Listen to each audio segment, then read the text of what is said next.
Donc je reviens sur ce que j'ai disais. Et ça me fait penser à la vidéo que j'avais faite là, je réponds à Naturi Eben sur les rapports entre Africains subsahariens et Nord-Africains. C'est exact, on en revient toujours au même truc, c'est que on peut pas en vouloir aux gens. Enfin, beaucoup de gens sont en Afrique, mais ne sont pas vraiment de type bantou. Sachant que, on va dire, en fait, ce qui est spécial en Afrique, bon, sur tous les continents, il y a ça, mais en Afrique, la grande majorité des gens, 3/4 des Africains, sont bantous, si on peut dire ça comme ça, il me semble. Hein. Bantous, ou au moins, bon, n'est pas bantous, foncés de peau. Ce qui fait que pour les autres personnes qui sont mélangées, métissées ou de peau claire, on va dire, parce que lui, il a du mal avec le mot métissé, ok, même si là, je suis pas d'accord avec lui, lui, ils sont métissés, c'est une réalité. Et métissé, ça veut pas forcément dire race impure ou inférieure, non, c'est une réalité, vous êtes métissé. Mais bon, je vais revenir avec ça. En fait, le problème, c'est que nous, on a un gros problème d'image aussi au niveau international. Après, je ne vais pas m'attarder trop longtemps dessus, mais vous savez très bien que ça fait depuis beaucoup d'années, allez, on va dire depuis la découverte du Nouveau Monde, que l'homme noir est très mal vu, en fait. Non, vraiment, parce que là, je ne vais pas refaire toute l'histoire, mais c'est une réalité.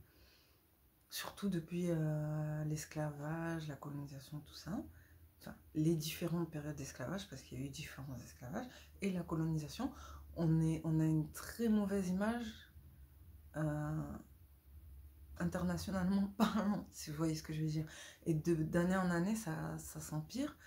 Là, depuis une vingtaine d'années, on va dire, on essaye de se relever. Par exemple, je trouve qu'il y a des pays qui nous redonnent un peu une bonne image, si on peut dire ça comme ça, on va pas se mentir. Par exemple, il y a le Nigeria, l'Afrique du Sud, mais malheureusement, en Afrique du Sud, il y a des Afrikaners. Donc, ce ne sont pas forcément les Noirs qui ont permis à l'Afrique du Sud d'être comme elle est, parce que malheureusement, ils ont dû être exploités par des Afrikaners. Bon, moi, je ne vais pas refaire l'histoire, mais comme vous pouvez le voir, il y a une mode là depuis une dizaine d'années, surtout qui a été marquée surtout par les Nigériens, parce qu'ils sont très forts économiquement parlant, tout ça, même intellectuellement, ils sont très traditionnels, et même au niveau de leur culture, ils représentent bien l'Afrique subsaharienne, on va dire. Et même si leur langue, elle n'est pas très connue comme le Swahili, mais en tout cas, ils ont su s'imposer. Mais sinon, on est mal vu. Donc, est-ce qu'on peut vraiment en vouloir à d'autres personnes qui, certes, sont à proximité de nous? Est-ce qu'on peut vraiment leur en vouloir de ne pas vouloir s'associer à nous, en fait? Ça, c'est une réalité aussi. C'est triste, mais est-ce qu'on peut vraiment en vouloir?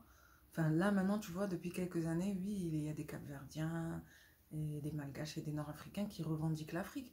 Mais on va pas se mentir, quand on était petit, c'est ça qui est triste, quand on était petit, c'était pas forcément à la mode, tu vois. C'est pas forcément à la mode, ou dès que tu disais tes origines, tu vois, les gens, ils préféraient des origines un peu plus exotiques, si vous voyez ce que je veux dire. Et c'est toujours le cas, on préfère, enfin, on va pas se mentir, il y a vraiment on va dire, allez, même Cro-Blanc, il avait dit, on peut le dire que l'arien du 21e siècle, c'est le métis, quelque part. C'est triste, je suis pas anti-métissage, mais c'est une réalité. Je vous avais dit, tout le monde veut paraître exotique. Tout le monde tend vers le métissage. Tout le monde veut paraître exotique. Que ce soit les filles foncées qui veulent être un peu plus claires ou les femmes un peu plus claires qui veulent devenir foncées, même si on sait que le critère de beauté ultime qui nous a été imposé, c'est la peau claire, les yeux clairs et les cheveux clairs, mais ça va de plus en plus vers la femme métisse ou les hommes métis, si vous voyez ce que je veux dire. Voilà. Will Smith, enfin, la plupart des hommes sont conscients que maintenant, c'est l'idéal chez les hommes, c'est plus Boris Kodjoe, et chez les femmes, c'est même plus forcément Beyoncé, c'est Rihanna. Parce que même Beyoncé, elle est un peu plus négroïde, on va dire. Rihanna, mais avec des longs cheveux coulis, on va dire ça comme ça. Voilà. C'est une réalité. Donc, il y a des complexes comme ça qui font que, voilà, il y a des gens, ils veulent pas être associés à l'Afrique, en fait. Même s'il y a une progression, il y a des mentalités qui changent. Mais voilà. eux-mêmes, ils ont le truc des cheveux haracha. Voilà, ben, vous voyez, il y a des points communs, que ce soit au niveau des cheveux, tout ça, là. Plus tu es négroïde et plus tu es moins apprécié. Voilà, bon, je ne vais pas refaire toute l'histoire, mais on sait très bien pourquoi il y a des gens qui ne veulent pas être associés à l'Afrique. Donc c'est vrai que c'est marrant de voir que lui, il dit que non, l'Afrique, ça nous appartient, nanana, alors que l'histoire, elle est très complexe. Moi, je pense que tout le monde a apporté sa part, tout le monde a apporté quelque chose. Et on va pas se mentir, la base des bases, c'est que moi, je sais que, d'après les recherches que j'ai fait, la quasi-totalité des gens savent que les premiers êtres humains sont apparus en Afrique de l'Est. Et que, par contre, on va préciser, il y a des millions d'années, mais c'est vrai que la première civilisation vraiment qui a construit des choses, entre guillemets, et qui était plus en mode préhistoire, c'est, il me semble, en Mésopotamie, dans le Moyen-Orient, les Sumériens. Et là, pareil aussi, il y a des théories comme quoi les Sumériens, ce seraient des métis. Voilà, ce seraient des peuples métissés, en fait. Je suis désolée, il n'y a pas vraiment de race pure, en fait. On est pratiquement tous croisés, en fait. À part pour les gens qui sont vraiment restés dans des tribus, genre les Pygmées, les Amérindiens, les Mélanésiens, enfin, les Aborigènes. Et sinon, tous les autres, ils ont été croisés. Donc la plupart, on est des descendants de croisements, en fait.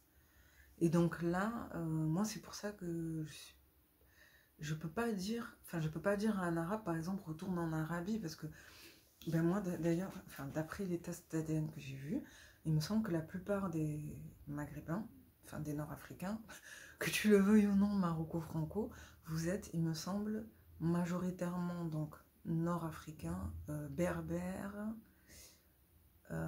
et, enfin, vous êtes surtout Berbères Amazigh, mais vous avez aussi un peu de Moyen-Orient, parfois aussi un peu de Turc, Europe de l'Est, genre Empire Ottoman, parce que vous avez été envahi par l'Empire Ottoman. Donc ça, c'est vos origines majoritaires, il me semble.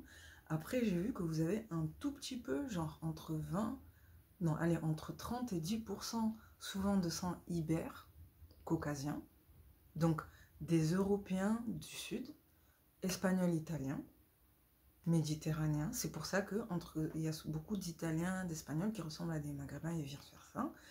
Et vous avez un tout petit peu, mais vraiment un tout petit peu, que tu le veuilles ou non, 5% en général, entre 5 et 1% de sang subsaharien. Et souvent nigérian. Parce que, enfin nigérien, mais en fait c'est pas vraiment nigérien, c'est tout ce qui est, allez, on va dire, toute la bande de Sénégal, Mali, Mauritanie, Tchad. Parce que c'est vrai qu'avant, la Mauritanie, ça faisait partie du Maroc, donc forcément il y a eu des croisements. Ok. Mais vous pouvez pas reconnaître ça. Et d'ailleurs, justement, je trouve que c'est ça qui fait que vous êtes encore plus légitime à vous dire africain, parce que vous êtes des descendants de tout ça, en fait. De berbères qui étaient déjà en Afrique, ok, mais aussi de croisements avec d'autres populations qui étaient déjà en Afrique ou qui sont venues en Afrique. Mais de là à dire que non, vous êtes pur blanc, mais que vous êtes africain, c'est bizarre. Et moi, j'aime bien, par exemple, Jesslem, mais par exemple, ça m'a choqué, enfin, je me rappelle plus du titre. J'aime bien Jesslem, mais je me rappelle plus du titre d'une vidéo dans laquelle il a dit que lui, il a carrément fait une théorie en mode... Enfin, il croit à la théorie comme quoi, avant, toute la bande du Maghreb, apparemment, c'était une île, c'était un archipel, qui faisait partie de la Méditerranée. Non, c'était une île qui était collée à l'Espagne, à l'Italie, la Sicile, tout ça. Et qu'après, ils ont été séparés et ça a créé la Méditerranée. Et ils ont été raccrochés à l'Afrique. Et c'est pour ça que, je sais pas, un jour, il m'a sorti une théorie comme ça. Et qu'ils étaient un empire plus puissant que les Africains et qu'ils nous ont montré plein de choses. Nanana. C'est un peu tiré par les cheveux. Ok, je crois à la Pangée, tout ça. Les pays qui étaient collés, qui se sont décollés, parce que ça continue. Il y a des pays qui risquent de se séparer encore.